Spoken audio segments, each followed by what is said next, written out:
ladies and gentlemen, and welcome back to my channel for another Hot Toys Star Wars 1/6 scale figure unboxing and review video. And yes, finally we're taking a look at another figure that was significantly delayed. This is none other than Qui-Gon Jinn, Liam Neeson, the badass Jedi himself. Finally, he's been released. Again, I don't know what took them so long, but for whatever reason, this guy was delayed again and again. But he's here and I cannot wait to take a closer look. But before we do that, if you do want to pick up your very own Qui-Gon Jinn, he is in stock right now with toyswonderland.com. The link for that is of course in the description below. They do have brand new 12-month installment plans. If you're a fan of spacing out the payments for your figures, definitely check that out. As I said, link is down below. Also, while you are down there, why not hit that subscribe and bell notification icon so you're notified as soon as brand new content, Hot Toys, third party, 1/6 scale or otherwise,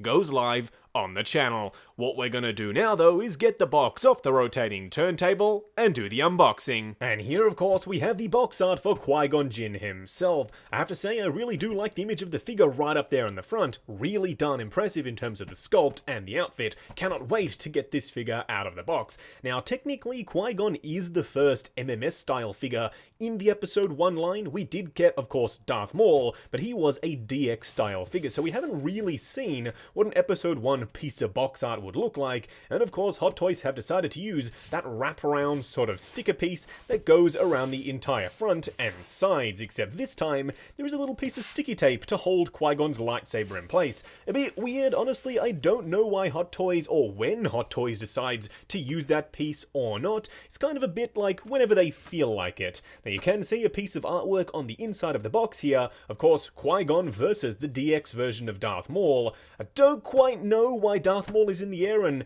Qui-Gon's line of sight is kind of in that way, but nevertheless, I do appreciate the fact that we are getting at least one piece of artwork. Now you can see he does come with his accessory tray on the top, but we won't focus too heavily on that stuff because of course we'll be taking a look at that a little bit later in the video. Now here of course we have Qui-Gon himself. Let's get him out here. I know there are a lot of questions surrounding that likeness, and I have to say I'm pleased to report that I personally think in hand this looks pretty darn fantastic. But not to spoil anything, let's pop him to the side. You can see there are a couple more things dotted around in the box, so what we're going to do now is get all of this stuff laid out in the light box and take a closer look at everything he comes with. And here we have all of the accessories that come with Qui-Gon Jinn. As you can see, Hot Toys have kind of gone all out here, and it really does show. They've included pretty much everything that you'd expect for a Qui-Gon figure.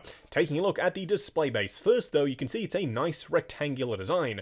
First of all, I really like the way they've done this. They didn't use that overly large display base that came with Darth Maul. I don't know why they didn't give him this style. It's far superior in my opinion. It's a lot smaller, takes up a hell of a lot less space in the display, and it still gets the point across. Pop in a dynamic flight pole on the top here, and you can still do the crazy dynamic Darth Maul poses. He's not that heavy, but alas, we didn't get that. The print is almost identical to what we got with Darth Maul. It's not removable, however, it's already affixed to the top of the display base. It is covered by a plastic film there, so you do want to remove that to get the optimal shiny effect. You can see a nice metal nameplate on the front there, Star Wars and Qui-Gon Jinn printed right up there.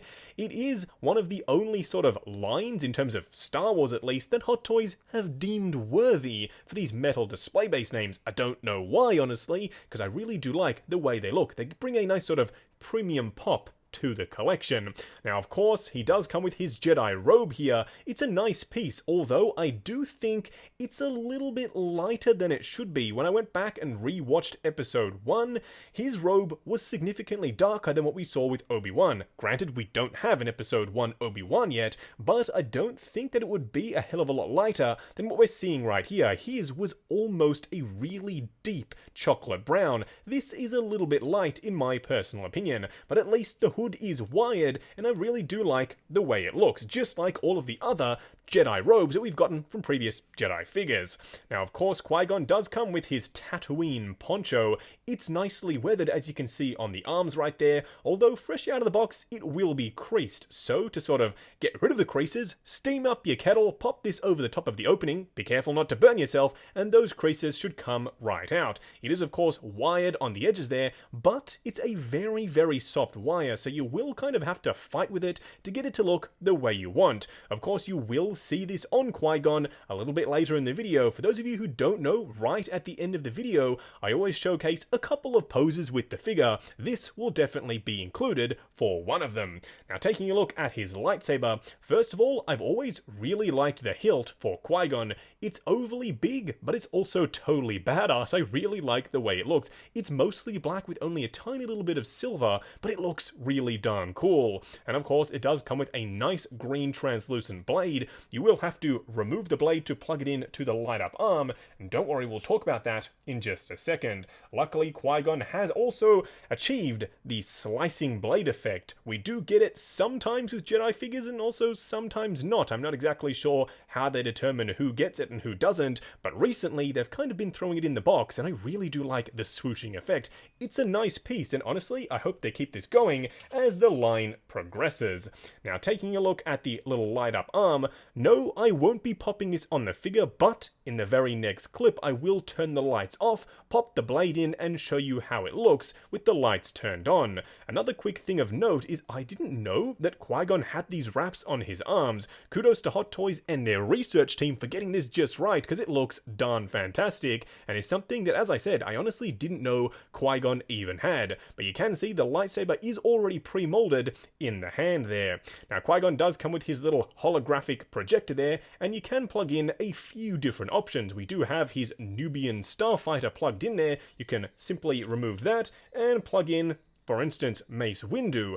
Does this mean we're going to be getting a Hot Toys Mace Windu? Well, only time will tell. I certainly hope they do it. And of course, finally, we do have a little holographic version of Yoda as well, hunched over, looking incredibly awesome. Maybe we will get an Episode 1 version of Yoda with a floating chair, and maybe his Jedi Council Room chair. I know we got it from Sideshow already, but it would be a really nice touch if Hot Toys kept the Episode 1 line going.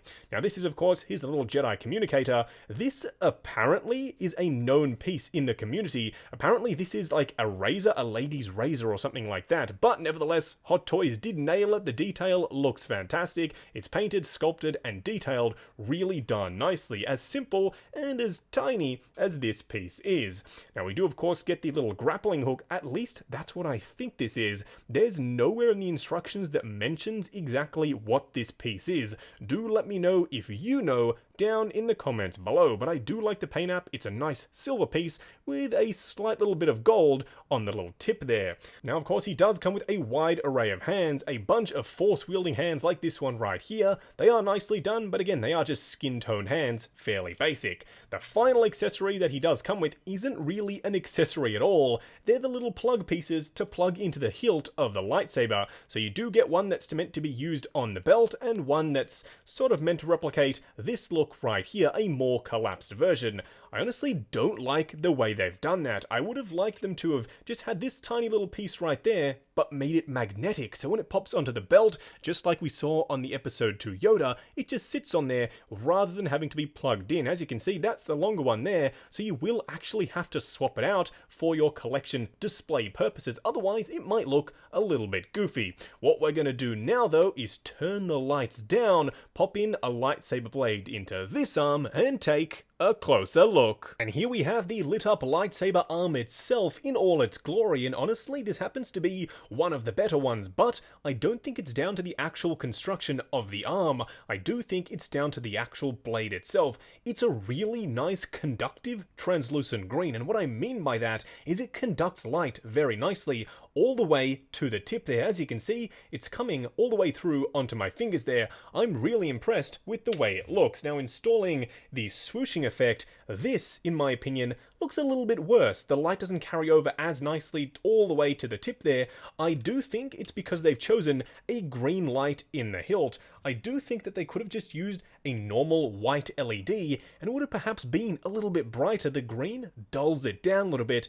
The blade is already green. You don't need to make the LED green as well to get the effect across. Now, what we're going to do next is get Qui-Gon Jinn himself out here and take a closer look. And here we have Qui-Gon Jinn himself standing straight up and down the lightbox, no crazy poses or accessories or anything like that, and I have to say, at first glance, fresh out of the box, this guy looks really good. I am super impressed with that head sculpt, and don't worry, we'll get a much closer look at that in just a second, but the robes as well, they drape perfectly. That goes for the outer robes and the inner robes as well. There is a little bit of crinkling here and there, but going back and looking at some on-set photos, it kind of wasn't all that pristine of an outfit anyway, so I guess it does make sense. Also, they are lightly weathered. It's like they've airbrushed a tiny little bit of dirt throughout the entire inner tunic just to give it a little bit more oomph on the display. If they hadn't, it might have looked a little bit more plain, so I'm glad they went to the extra level of detail of getting that done just right. There is that issue with potentially the hair limiting the range of motion on the head. Don't worry, we will be covering articulation a little bit later in the video, so make sure you're watching all the way through. What we're going to do now though is take him off the rotating turntable, punch in, and take a closer look at the details. And here we have Qui-Gon himself up close and personal, and I have to say, at first glance, that head sculpt, I think they nailed it. I see the Liam Neeson likeness there. It's the first Liam Neeson head sculpt that we've ever gotten from Hot Toys, and I think they knocked it out of the park. I have seen the comments, some people disagree and they don't think it looks all that good, but that's the cool thing about art, it's subjective. Just because I like it doesn't mean you have to, just because I do like it and you don't, doesn't mean either of us are wrong, so that is the cool thing about having an opinion. Do let me know what you think of it though, down in the comments below. I personally really do like it. I do have one complaint though, and it's the fact that the hair sort of comes down around the front a little bit too low in my opinion. It kind of makes it look like Qui-Gon here has no neck, especially at a distance. The outfit also sits up a little bit high. You can futz with it. I've pulled this side down a little bit further just so you can see. Basically, you tug on these pieces and it'll situate it however you'd like to have it. Yes, kind of a bit of a weird thing to have to futz with the outfit fresh out of the box, but still, it's something that you can play around with. I do like the sculpt of the hair down the back. I know some people would have rathered the rooted hair option. Yes, you would have gotten more articulation, but for me, I'd rather have this look and look as good as it does over having some rooted hair. It would have been frizzy and fuzzy and tied up like this. Trust me, it would have been a right pain. Now, the outfit itself, I really like the way it looks. It's nice and weathered. You can see that they've sort of airbrushed some dirt over the edges here. I haven't really been messing with this guy at all, and you can see he comes pre-wrinkled. I literally just rewatched episode 1, and yes, his outfit kind of did look like this. Also, there was a bit of a goofy moment throughout a couple of scenes in the movie where his belt hung down on one side because the lightsaber hilt was rather heavy, and yes, you can recreate it with this belt because it does move quite freely, so you can sort of futz it and get it to look the way you'd like. The outfit itself is also fully wired, these tunic pieces just like we've seen with Anakin himself, so that means all the way up to the shoulders you can move the wires and get it to pose in certain different ways, especially if you're battling Darth Maul, who also has the wires in his robes.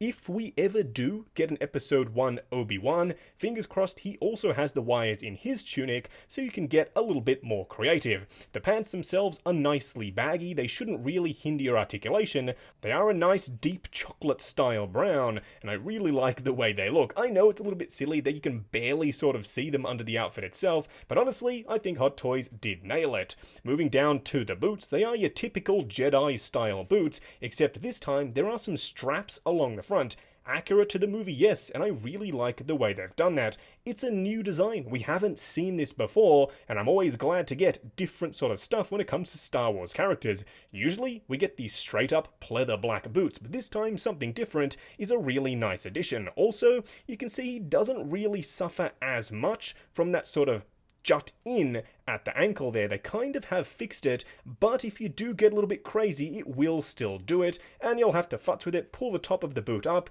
and it'll make it disappear just a little bit. I mean, it's still there. There's no real way to get around it and maintain a significant ankle bend there, but I'm glad that Hot Toys have done a little bit of work to get it looking slightly better. The boots, though, are very clean. I kind of would have liked a little bit of a sand effect to give it that Tatooine vibe, because of course he does come with his outer tunic. I know this is kind of probably meant to represent the battle at Theed, but still, a little bit of dirt wouldn't have gone astray. Now for a quick side-by-side comparison, kicking things off with the Sideshow Battle Droid, as you can see, significant height difference between the two. That works perfectly fine for me. Liam Neeson is a tall guy, so this makes sense. I honestly cannot wait to pose these two in the display. I'm so glad I picked up the Sideshow Battle Droid 2-pack, because now, for photos and also for the display, it's going to make for a little bit more of a dynamic style of posing compared to just having Qui-Gon and the Sideshow Obi-Wan standing together. Now comparing Qui-Gon to the Sideshow version of the Episode 1 Obi-Wan, honestly, this is one of those figures that even though it's a little bit older, in my opinion, it still holds up. Yes, I did do a little bit of work to it to get it to look the way I wanted. Basically, what I did was I took a cheap and nasty BD001 body. You've seen it most recently in the Darth Toys Joker video. I took that body, used the outfit from the Sideshow figure, the head sculpt as well, and then the robes from a Dark Side Anakin. I also took the official Hot Toys Obi-Wan lightsaber blade, and it literally just pegs into the Sideshow hilt. It's like it was made for it, and honestly, I love the way this looks. Having these two together is a real treat. I don't know why Hot Toys to this day haven't announced their own version of an Episode 1 Obi-Wan. It's weird to me. We've got 2 out of the 3. Fingers crossed they make it happen, but if they don't, this at least is a nice interim display option to complete the look. And of course, finally comparing Qui-Gon to Darth Maul himself. As you can see, there is a significant height difference between the two. I didn't think that was going to be the case. I didn't realize Liam Neeson was that much taller than Ray Park. Let me know in the comments below if that's indeed accurate to the movie or not, but to me, I think he might be just a little bit too tall, or Darth Maul a little bit too small. But again, that's just me going off my mind's eye and what I remember seeing from the movie. I might be completely off, but nevertheless, that's just the way I see it. Still though, I'm so very glad that we now have a Darth Maul and a Qui-Gon Jinn. Just as I said, fingers crossed Hot Toys gives us an official Episode 1 Obi-Wan. Just going over articulation on Qui-Gon Jinn himself. Now bear in mind, this is my personal copy of the figure, so I'm going to be a little bit more careful. I'm sure when you get yours in hand, you can push the joints slightly further than I'm willing to go. Now starting off with the head sculpt itself, it is hindered due to the fact that the hair is completely sculpted, but honestly, I'd rather it be sculpted than rooted, just my personal opinion. You can of course get swivel, tilt forward and back, and a little bit of pivot side to side. It is very restricted, but as I said, for me, this look trumps the ability to move the head a little bit more than you can now. The arms themselves pretty much are unrestricted. It's a very light style material, so they go out to about there, pretty much all the way forward. A butterfly joint up there in the shoulder, swivel at the upper bicep, double bend there, which is really nice and forgiving at the elbow, of course. Down at the wrists, a regular style wrist peg. Now for the torso, there are a lot of layers at play here, so that means you're not going to get a huge range of motion in terms of crunch, swivel, and pivot. You can if you force it, but then you risk sort of upsetting and disturbing the look of all of these various pieces and layers. So I'm going to be, as I said, a little bit more careful. The legs going forward to about there, and that's me really forcing it. There is some padding up in here, so it's a little bit more restricted. Going out to about there. Swivel at the upper thigh, double bend, which is ratcheted there at the knees, but you don't get a huge range of motion. And of course, down at the ankle, a regular style Hot Toys little ball joint, but then again, the boots are pleather, so you do have to be careful not to stress these boots. Just going over the 3 cool and 3 annoying things with Qui-Gon. The first annoying thing, you probably already guessed it, are these stupid little plugs that you have to peg into the lightsaber. Not only are they incredibly tiny, but they also aren't really all that screen accurate. I do think they could have just used the smaller one, popped a magnet behind that peg, and then a magnet in the belt to achieve the same result. The second annoying annoying thing, and perhaps it's just exclusive to me, in fact I hope it is, you can see there are scratches on the display base. I've already peeled back the plastic protection film, and yes, those scratches are actually on that brushed silver print that's on top of the display base there. I don't know how it happened, I literally haven't touched this, it's fresh from the box, so I do think the material underneath is incredibly fragile. The third annoying thing has to do with the light up lightsaber arm. I know that 9 times out of 10 you probably won't even use it, but I don't know why they included a green LED in the hilt. I do think they could have used a white one, and because the blades are already green, it would have had the same effect, except this time it would have been a little bit brighter. In my opinion, this could have been a little bit better. The first cool thing about Qui-Gon has to be the inclusion of his poncho, something they absolutely didn't have to do. The Jedi Robe was essential, but this piece is a really nice throw-in, and I'm glad they didn't put it behind a paywall and make you get the exclusive or deluxe version to get this piece right here. I'm glad that they just threw it in. The second cool thing about Qui-Gon has to be the holographic projector. Number one, I love the way it works. It's super simple, just pop it in the hand and pop the hologram on top, but the holograms themselves are really nicely done. You can tell who they're supposed to be. That's very clearly Mace Windu, that's Yoda, and of course there's no real mistaking, this is the Nubian starship. They all look really good, and I'm so very glad that Hot Toys made them a part of the package. The third cool thing has to be the lightsaber blades. Honestly, they look really good. Ever since we got the deluxe version of the Return of the Jedi Luke, they made them super duper vibrant. You can see under the harsh lighting, it pretty much blows it out because it does conduct the light so very nicely. They've nailed it with these lightsaber blades. Hopefully going forward, we get them made out of this same style clear material, because this, in my opinion, is the best way to do it. Just wrapping up on the Episode 1 Qui-Gon Jinn figure. Now, back when this was announced, I thought to myself, it's a bit of a weird one. I don't know why Hot Toys are doing this. Out of all the figures that they could be making, a Qui-Gon figure, really? I mean, I know he's a fan favorite, but there are so many characters that people are still asking for. Now that we have him in hand, though, I've done a bit of a 180, because now I'm all for this figure. It's totally badass. Hot Toys have nailed it. He's a nice, big, beefy figure. The head sculpt is fantastic. The amount of accessories that they give you is also pretty darn fantastic. And the outfit, me toes crossed that we are going to be getting generous. But seriously, I hope they trust so many characters from the prequels that need to be made. And Hot Toys definitely have the skills to do them justice, just as they've done for Qui-Gon Jinn here. I am really impressed with their attention to detail on all of the little pieces. Yes, I do have some complaints here and there. There are some things that can be improved. Nothing in this world is 100% perfect. There's always room for improvement. But what they've given us is pretty darn near close. Honestly, I don't know, aside from a secondary head sculpt, maybe even a secondary rooted hair option head sculpt, what else they could have included with this guy. They went so far as to include the tunic, something that I really didn't think they had to do, but they gave us the outer robe with Darth Maul to have that Tatooine fight scene, so I guess you can recreate that if you wanted to have Qui-Gon wearing the tunic as well. It's up to you, you can mix and match to make it your ultimate Episode 1 display. So yes, I am all for Qui-Gon Jinn right now. I'm super impressed with this figure, and I can highly recommend him. Now, if you do want to pick him up, he is in stock right now with toyswonderland.com, and of course the link for that is down in the description below. Why not take advantage of the 12-month payment plan option that is now available? If you're a fan of putting your figures on payment plans, you can now extend it to a 12-month period. More info is at the link down below. Also, while you are down there, why not check out the link to 6 Scale Network, the awesome Facebook group. Come along, chat figures, share photos of your collection, and of course, see what's coming up next on the channel. Like, comment, and subscribe, and we'll catch you in the next video.